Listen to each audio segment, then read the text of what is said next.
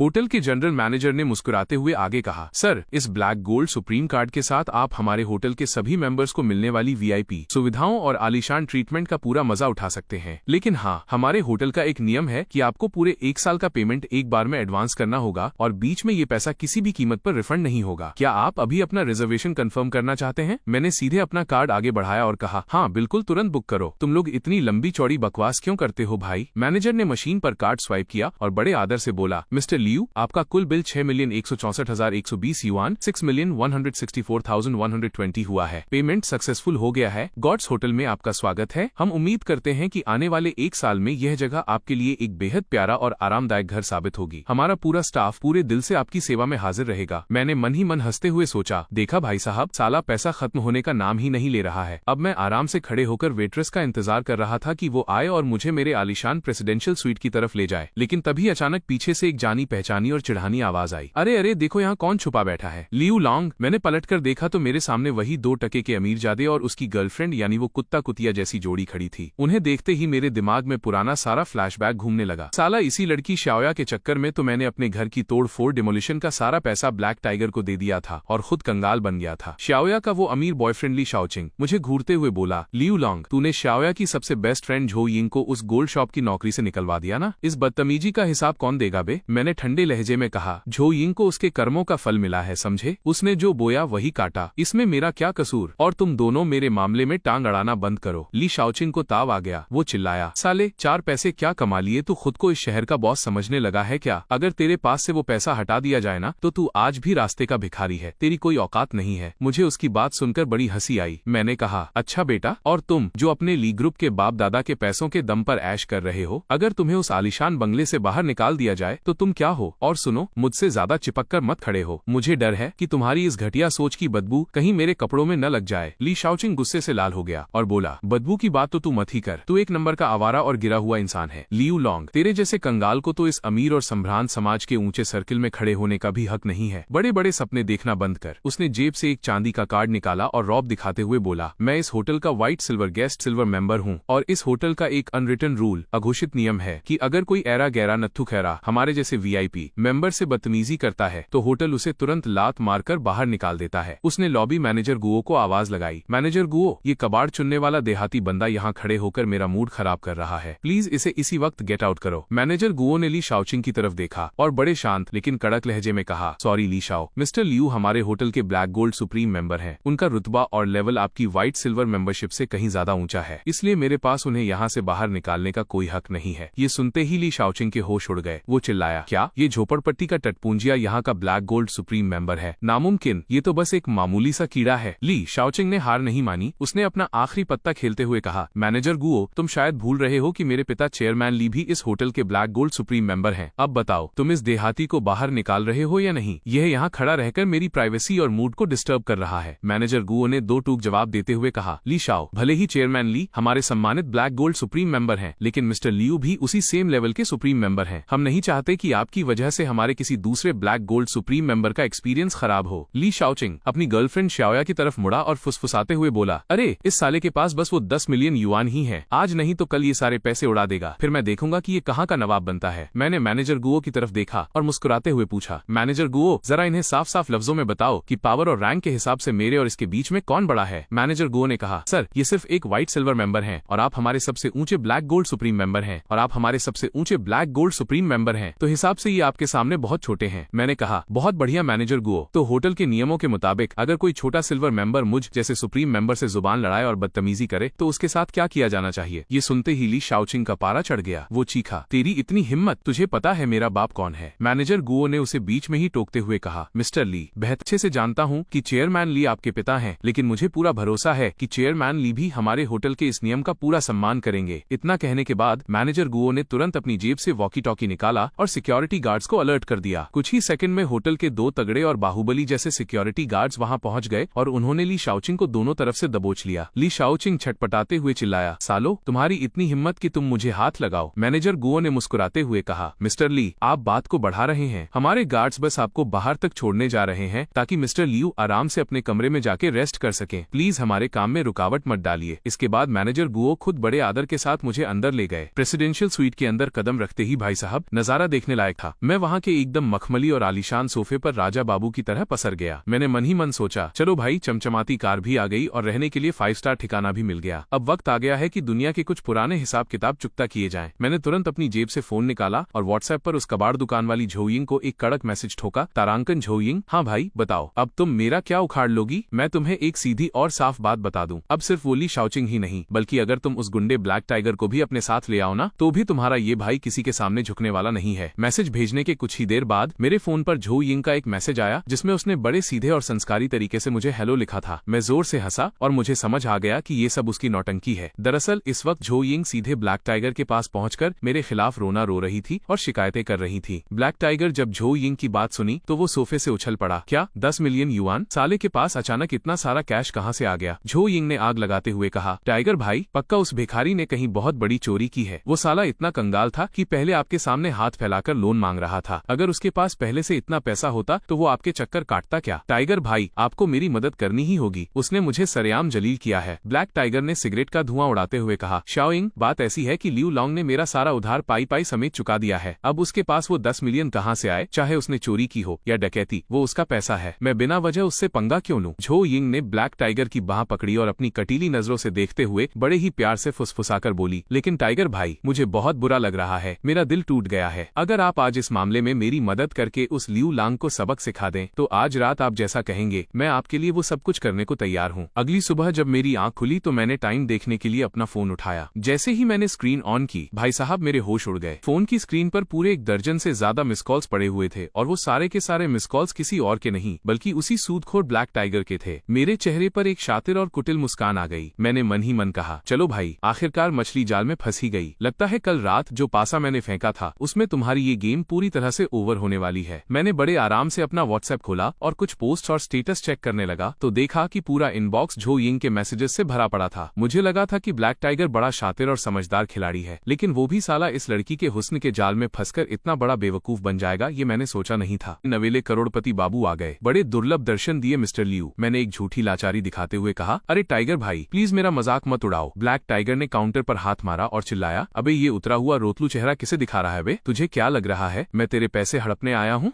तू पूरे 45 minute late पहुंचा है। राउंड फिगर में इसे 50 मिनट मान लेते हैं तो हमारे लोन के कड़े नियमों के हिसाब से पूरे 5 मिलियन का जुर्माना बनता है। भाई साहब सोफे पर कुल मिलाकर 10 मिलियन का कैश रखा हुआ था और भाई ने आते ही सीधे 5 मिलियन की चपत लगा दी। पता नहीं साले में इतनी लंबी फेंकने का दम कहाँ से आ रहा था। खैर अच्छी बात ये थी कि वो पूरा 10 मिलियन वैसे भी ब्लैक टाइगर के लिए मौत का कुआं बनने वाला था, इसलिए मैंने ज्यादा बहस नहीं की। मैंने कहा, टाइगर भाई उसने मेरी बात बीच में ही काटते हुए कहा, चलो ये 5 मिलियन तो लेट फीस के हो गए, इसे अभी साइड में रखते हैं। अब असली बात पे आते हैं कि तूने दुकान के अंदर मेरी इस बंदी झो यिंग को जो सरेआम जलील किया और उसकी नौकरी छीन ली, उसका हिसाब कौन देगा? 1 मिलियन तो इसकी मेंटल डैमेज फीस यानी मानसिक प्रताड़ना का हर्जाना बनता है और 1 मिलियन उस VIP नौकरी का जो तेरी वजह से इसके हाथ से छूट गई। बताओ मैंने कोई गलत हिसाब तो नहीं लगाया ना? मैंने तुरंत हाथ जोड़े और कहा, अरे टाइगर भाई अगर मुझे जरा भी अंदाजा होता कि यिंग दीदी आपकी खास मेहमान है तो मैं उनकी तरफ आंख उठाकर देखने की हिम्मत भी नहीं करता। ये सब मेरी भारी भूल है भाई, मैं हर्जाने के तौर पर ये सारे पैसे आपको सौंपने के लिए तैयार हूँ। मैंने आगे कहा, बस उम्मीद है कि आगे से आप मेरा थोड़ा ख्याल रखेंगे और मुझे परेशान नहीं करेंगे। ब्लैक टाइगर ये सुनकर गदगद हो गया। वो हंसा और बोला, अरे वाह तू तो उम्मीद से ज्यादा सीधा और समझदार लड़का निकला। तो ये 5 मिलियन लेट फीस और यिंग दीदी का मेंटल डैमेज और नौकरी का खर्चा मिलाकर कुल 7 मिलियन का हर्जाना हुआ। तू सच में बहुत अच्छा बच्चा है। उसने अपनी बगल में बैठी झो यिंग की तरफ देखा और पूछा, क्यों बेबी तुम्हारा क्या ख्याल है? हिसाब बराबर? झो यिंग ने गुस्से में अपना मुंह फुलाया और चीख कर बोली, बिल्कुल नहीं टाइगर भाई, सिर्फ पैसों से मेरा दिल नहीं भरेगा। इस भिखारी को मेरे पैरों में घुटने टेक कर नाक रगड़नी होगी और अपनी इस बदतमीजी के लिए सरेआम माफी मांगनी होगी, वरना टाइगर भाई आप इसी वक्त इसकी दोनों टांगे बीच से तोड़ दो। भाई साहब ये औरत तो उस क्रिमिनल ब्लैक टाइगर से भी ज्यादा जालिम और खतरनाक निकली। ब्लैक टाइगर को सिर्फ पैसों का लालच था पर इस औरत के सिर पर तो खुद अपनी बर्बादी का भूत सवार था। अब ब्लैक टाइगर के सामने जब और पैसा बटोरने का मौका था तो उसने झो यिंग की इस जिद का पूरा फायदा उठाने की सोची। उसने अपनी नौटंकी चालू रखते हुए मुझसे कहा, देख लियू लांग तू बाद में बाहर जाकर जाकर ये मत कहना कि तेरे इस भाई ने तेरा ख्याल नहीं रखा, लेकिन भाई बंदी अपनी जगह है और अपनी जानू की इज्जत अपनी जगह। मैं अपनी इस बेबी को रोते हुए और तड़पते हुए बिल्कुल नहीं देख सकता। 7 मिलियन का कैश तो मैं लूंगा ही, पर आज तुझे मेरी बेबी के सामने घुटने टेक कर माफी भी मांगनी पड़ेगी, तभी तू यहाँ से सही सलामत बाहर जा पाएगा। यह सुनते ही लियू लांग ने जानबूझकर अपनी आंखें नीचे झुका लीं, जैसे वह बहुत डर गया हो, लेकिन उसने अंदर ही अंदर पूरी बाजी अपने कंट्रोल में कर रखी थी। उसने कांपती आवाज में कहा, टाइगर भाई, हर मर्द के घुटनों के नीचे उसकी इज्जत और खानदान का मान होता है। क्या बिना घुटने टेके कोई दूसरा रास्ता नहीं निकल सकता? झो यिंग बीच में ही चिल्लाई, लियू लांग, तेरा दिमाग ठिकाने है या नहीं? टाइगर भाई तुझे जिंदा छोड़ रहे हैं और तू यहाँ नखरे दिखा रहा है। टाइगर ने अपनी गन की तरफ इशारा करते हुए कड़क कर कहा, आज या तो तू चुपचाप घुटने टेकेगा या मैं तेरी ये दोनों टांगे हमेशा के लिए तोड़ दूंगा। मैंने रोनी सूरत बनाई और कहा, टाइगर भाई, यिंग दीदी, बस मुझे नासमझ बच्चा समझकर माफ कर दो। मैं अपनी इस बड़ी भूल की माफी के तौर पर इस पूरे ढेर में से सिर्फ 1 लाख युआन अपने पास रखूंगा, ताकि मैं अपना पेट भर सकूं। बाकी का सारा पैसा यानी पूरा 9.9 मिलियन युआन मैं यिंग दीदी के हर जाने के लिए यहीं छोड़ दूंगा। क्या अब आप मुझे जाने देंगे? प्लीज मुझे माफ कर दीजिए। झो यिंग की आंखें ये सुनकर चमक उठी। उसने ब्लैक टाइगर को देखा और बोली, यानी बाकी बचे पूरे 3-4 मिलियन युआन भी मेरे हो गए? मैंने कहा, हाँ यिंग दीदी, प्लीज मुझे बख्श दो। मैं ये सारा माल आप ही को दे रहा हूँ। मैं बस इस 1 लाख युआन को लेकर इस शहर से कहीं दूर चला जाऊंगा और अपनी एक नॉर्मल साधारण जिंदगी जीऊंगा, ठीक है? झो यिंग जोर से हंसी और बोली, चल बे भिखारी, आखिरकार तेरी अक्ल ठिकाने आ ही गई। चल, ये सारा पैसा हम रख लेते हैं। अब आज के बाद अपनी ये मनहूस और दरिद्र शक्ल मुझे दोबारा मत दिखाना। ब्लैक टाइगर ने हंसते हुए मेरी पीठ थपथपाई और बोला, चलो तुम समझदार निकले छोटे भाई। जब ये 1 लाख युआन खत्म हो जाए तो बिना झिझक अपने इस भाई को याद करना। मैं तुम्हें सबसे कम ब्याज दर पर फिर से कड़क लोन दे दूंगा, समझे? मैंने सिर झुकाकर कहा, ठीक है टाइगर भाई, आपका बहुत बहुत thank you. Thank you Ying दीदी। इसके बाद वो दोनों पागलों की तरह हंसते हुए सारा कैश बड़े बड़े बैग्स में भरने लगे और सारा माल समेटकर वहां से रफू चक्कर हो गए। लियू लांग ने दरवाजे पर खड़े होकर मुस्कुराते हुए उन दोनों महामूर्खों को टाटा बाय बाय कहा। साला, क्या गजब की सिनेमैटिक एक्टिंग करनी पड़ी। वो चाहते थे कि उनका भाई उनके सामने घुटने टेके, लेकिन ये ब्लैक टाइगर सच में बिजनेस का बड़ा पक्का खिलाड़ी बन रहा था। मुझसे ही मेरे डुप्लीकेट पैसे ऐंठ रहा था और मुझे ही वापस ब्याज पर पैसे देने की डील ऑफर कर रहा था। वाकई क्या बिजनेस जीनियस है। लियू लांग अकेले कमरे में जोर जोर से हंसने लगा। उसने अपनी जेब से एक लाइटर निकाला और जो कुछ थोड़ा बहुत असली या नकली कैश कमरे के कोने में बचा रह गया था, उस पूरे मलबे को आग के हवाले कर दिया ताकि कोई सबूत न बचे। ये सब करने के बाद लियू लांग उस छोटे से मकान का ताला बंद करके बाहर आ गया। चलो, पुराना सारा तमाशा आखिरकार हमेशा के लिए खत्म हुआ। अब एक बिल्कुल नई, कड़क और राजा बाबू वाली लाइफ शुरू होने वाली थी। लियू लॉन्ग ने जेब से अपना फोन निकाला और एक खास नंबर डायल कर दिया। लियू लॉन्ग अपनी नई कार स्टार्ट करके वापस अपने 5 स्टार होटल की तरफ बढ़ ही रहा था कि तभी अचानक उसके फोन की घंटी बजी। स्क्रीन पर देखा तो शहर के पुलिस स्टेशन से फोन था। फोन उठाते ही दूसरी तरफ से पुलिस अफसर ने बताया कि ब्लैक टाइगर को पुलिस ने रंगे हाथों दबोच लिया है और उसे कस्टडी में ले लिया गया है। वो चाहते थे कि लियू लॉन्ग तुरंत पुलिस स्टेशन आए ताकि इस पूरे मामले की जांच की जा सके और सबूत दर्ज किए जा सकें। बस फिर क्या था, लियू लॉन्ग ने मुस्कुराते हुए गाड़ी घुमाई और सीधे शिनचिंग डिस्ट्रिक्ट पुलिस स्टेशन शिनचिंग जिला थाना जा पहुंचा। जैसे ही वो अंदर गया, वहां लॉकअप के पीछे बंद ब्लैक टाइगर पागलों की तरह चिल्ला रहा था, सर, मैं सच कह रहा हूँ, ये सारा पैसा मेरा नहीं है। ये पूरा का पूरा कैश इसी लियू लॉन्ग ने मुझे खुद अपने हाथों से दिया था। मेरे पास पक्का सबूत है सर। इसने कल ही एक बड़ी गोल्ड शॉप में जाकर करोड़ों का सोना बेचा था और ये सारा पैसा वहीं से आया है। ब्लैक टाइगर के इस हाई प्रोफाइल केस को जो पुलिस ऑफिसर हैंडल कर रहे थे, उनका नाम वांग झेंग था, जो उस पूरे शिनचिंग इलाके के कैप्टन यानी मुख्य चौकी इंचार्ज थे। ऑफिसर वांग झेंग ने काउंटर पर डंडा पटकते हुए कहा, ब्लैक टाइगर, मेरे सामने ज्यादा चालाकी करने की कोशिश मत कर। सीधे सीधे सच उगल दे कि ये करोड़ों के नकली नोटों का सिस्टम तू कहां से चला रहा था। ब्लैक टाइगर हकलाते हुए बोला, वांग सर, मैं कोई झूठ नहीं बोल रहा। मैं तो इतने सालों से हमेशा कानून के दायरे में रहकर छोटा मोटा फाइनेंस का काम करता आया हूँ, तभी मैंने अंदर कदम रखा। ब्लैक टाइगर मुझे देखते ही आग बबूला हो गया और चीखा, लो सर, आ गया वो शातिर लड़का। मैं कह रहा हूँ ना सर, इसने जानबूझकर मुझे बर्बाद करने के लिए ये सेम सीरियल नंबर वाले नोट मुझे थमाए हैं। बेटा लियू लांग, तू जब इस थाने से बाहर निकलेगा ना, तब मैं तुझे देखूंगा। ऑफिसर वांग झेंग ने कड़क आवाज में कहा, ब्लैक टाइगर, अपनी जुबान को लगाम दो। तुम्हारी इतनी हिम्मत कि पुलिस स्टेशन के अंदर खड़े होकर मेरे सामने किसी नागरिक को धमकी दे रहे हो, तो तुम लियू लांग हो ना? प्लीज यहाँ आओ और इस जांच में हमारा साथ दो। तुमने अभी अभी सुना कि ब्लैक टाइगर का दावा है कि ये सारे पैसे तुमने उसे दिए हैं और उसका ये भी कहना है कि तुमने किसी गोल्ड शॉप में बहुत बड़ी चोरी या डकैती करके ये 10 मिलियन कमाए हैं। मैं मुस्कुराया। मुझे पहले से ही अच्छे से पता था कि ब्लैक टाइगर अपनी जान बचाने के लिए आखिरी वक्त पर मुझ पर ही सारा कीचड़ उछालेगा, लेकिन अच्छी बात ये थी कि तुम्हारा भाई पहले से ही पूरा फुल प्रूफ और लीगल प्लान तैयार करके आया था। मैंने बड़े शांत और मासूम लहजे में कहा, सर, मैंने किसी गोल्ड शॉप में कोई चोरी नहीं की है। हाँ, ये बात बिल्कुल सच है कि मैंने हाल ही में पूरे 10 मिलियन का असली सोना जरूर बेचा था, लेकिन सर वो सारा पैसा तो मैं लगभग पूरा का पूरा खर्च कर चुका हूँ। ऑफिसर वांग झेंग ये सुनकर चौंक गए। उन्होंने पूछा, क्या तुमने पूरे 10 मिलियन इतनी जल्दी खर्च भी कर दिए, लेकिन ब्लैक टाइगर का कहना है कि तुमने ये सोने का सौदा कल ही किया था और आज सारे पैसे उड़ा दिए। मैंने कहा जी सर, मैंने 15 लाख की तो एक चमचमाती नई रेस कार खरीदी है और शहर के सबसे महंगे 5 स्टार होटल में पूरे 1 साल के लिए 60 लाख का प्रेसिडेंशियल स्वीट एडवांस पेमेंट करके बुक कर लिया है, और बाकी जो थोड़ा बहुत पैसा बचा था वो इस ब्लैक टाइगर का पुराना उधार और ब्याज चुकाने में चला गया, क्योंकि इसने बाहर मार्केट में मेरे नाम पर कई छोटे मोटे लोन करवा रखे थे और मुझे जान से मारने की धमकी दे रहा था। ये सब चुकाने के बाद मेरे पास मुश्किल से 2-3 लाख के आसपास बचे थे। सर, आप चाहें तो सीधे बैंक से मेरे अकाउंट की पूरी लीगल स्टेटमेंट और ट्रांजैक्शन हिस्ट्री चेक कर सकते हैं। ऑफिसर वांग झिंग ने तुरंत अपने इन्फॉर्मेशन डिपार्टमेंट के कलीग से कहकर लियू लॉन्ग के बैंक अकाउंट की पूरी डिटेल निकलवाई, साथ ही कार शोरूम और उस गोल्ड शॉप में भी फोन करके पूरी वेरिफिकेशन की। भाई साहब, सारा का सारा हिसाब लियू लॉन्ग की बातों से एकदम परफेक्ट मैच कर गया। ऑफिसर वांग झिंग मुस्कुराए और बोले, ठीक है मिस्टर लियू, यहाँ आकर जांच में हमारा सहयोग करने के लिए आपका बहुत बहुत थैंक यू। अब आप आराम से अपने घर जा सकते हैं। अगर आगे कोई जरूरत पड़ी तो हम आपसे दोबारा कांटेक्ट करेंगे। मैंने हाथ जोड़कर कहा, बिल्कुल सर, मैं इस देश का एक जिम्मेदार और कानून को मानने वाला नागरिक हूँ। इस जुर्म और गुंडागर्दी के खिलाफ लड़ाई में जब भी मेरी जरूरत होगी मैं पूरी तरह आपके साथ खड़ा मिलूंगा। पुलिस स्टेशन से बाहर आते हुए मैंने सोचा कि अरे, इस पूरे कांड में वो शातिर झो यिंग साली कैसे बच निकली। मुझे समझ नहीं आया कि झो यिंग ने आखिरी वक्त पर पुलिस को देखकर ब्लैक टाइगर को धोखा दिया और अकेले भागने का फैसला किया, या फिर ब्लैक टाइगर ने खुद अपनी जानू को बचाने के लिए पुलिस के सामने उसका नाम नहीं लिया। यही सोचते हुए लियू लॉन्ग ने अपना व्हाट्सएप खोला तो देखा कि झो यिंग ने उसे एक और धमकी भरा मैसेज भेज रखा था, जिसमें लिखा था, तारांकन बेटे लियू लॉन्ग, तू खुद को बहुत बड़ा शातिर खिलाड़ी समझ रहा है ना, पर ये गेम इतनी आसान नहीं है जितनी तू सोच रहा है। चाओया ने मुझसे वादा किया है कि वो इस मामले में मेरी पूरी मदद करेगी और अपने रसूख का इस्तेमाल करेगी। तू बस अब देख कि आगे तेरे साथ क्या होता है। तूने अपनी चालाकी से ब्लैक टाइगर को तो अपने जाल में फंसाकर जेल भिजवा दिया, पर तू ली शाओचिंग को नहीं फंसा पाएगा। उसके पिता मिस्टर ली गैंगली ग्रुप के चेयरमैन है, पूरा शहर उनके इशारों पर चलता है। तूने बस एक छोटा सा जैकपॉट क्या मार लिया, तू खुद को इस शहर का नवाब समझने लगा है। इस बड़े और संभ्रांत समाज में तेरी कोई औकात नहीं है। तू आज भी हमारे सामने कुछ भी नहीं है। मैंने उसकी इस बकवास और लंबी चौड़ी धमकी पर जरा भी ध्यान नहीं दिया और सीधे झो यिंग को ब्लॉक लिस्ट में डाल दिया। चलो भाई, इस औरत का चैप्टर हमेशा के लिए क्लोज। लियू लॉन्ग ने ब्लैक टाइगर को फंसाने के लिए जो जाल बुना था वो तो 100% कामयाब रहा, लेकिन लियू लॉन्ग के दिल में इस वक्त एक ही बात चल रही थी, समय का पहिया घूमता है भाई। 30 साल पूर्व तो 30 साल पश्चिम। जब वो अपनी कार में बैठकर ये सब सोच ही रहा था कि तभी अचानक उसके फोन की घंटी दोबारा बजी। फोन उठाने पर उधर से एक जानी पहचानी आवाज आई, हेलो मिस्टर लियू, मैं यांग मेंग बोल रहा हूँ। मुझे उम्मीद है कि आप अपने इस पुराने बिजनेस पार्टनर को भूले नहीं होंगे। मैंने हंसते हुए कहा, अरे बॉस यांग, आपकी वो बड़ी सोने की दुकान और आपका कड़क अंदाज भला कौन भूल सकता है। बॉस यांग थोड़े गंभीर होकर बोले, मिस्टर लियू, दरअसल आज मेरे पास शिनचेंग थाने से ऑफिसर वांग का फोन आया था। वो पूछ रहे थे कि क्या आपने हमारी दुकान पर कोई बड़ा सोना बेचा है। मिस्टर लियू, मैं बस एक दोस्त के नाते ये जानना चाहता हूँ कि उस सोने के सोर्स में कोई कानूनी गड़बड़ तो नहीं है ना। मैंने बड़े कूल अंदाज में कहा, अरे नहीं बॉस यांग, आप बिल्कुल फिक्र मत कीजिए, वो बस एक छोटा सा मिसअंडरस्टैंडिंग का मामला था। असल में आपके वो जो परम मित्र है ना ब्लैक टाइगर भाई, वो मार्केट में नकली नोट चलाने का बहुत बड़ा धंधा कर रहे थे। मैंने सुना है कि पुलिस ने उन्हें पूरे करोड़ों के नकली नोटों के साथ रंगे हाथों दबोचा है। क्या आपको इस बारे में पहले से कुछ पता था। ये सुनते ही बॉस यांग के पसीने छूट गए। वो तुरंत पलटी मारते हुए बोले, अरे बाप रे,